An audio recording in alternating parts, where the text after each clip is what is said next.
ಒಂದೇ ಒಂದು ಸಲ ನೀಡು ನೀನು ಕಾಡೋಕೆ ಅನುಮತಿಯ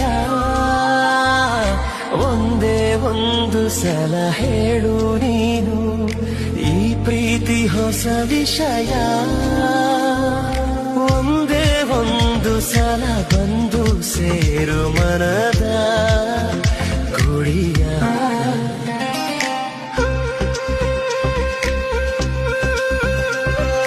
ಒಮ್ಮೆ ಓದು ಒಲವಿನ ಜಾಹೀರಾತು ನೀ ಬಂದು ಎದೆ ಸನಿಹ ಕದ್ದು ಕೇಳು ನುಡಿಯದ ನೂರು ಮಾತು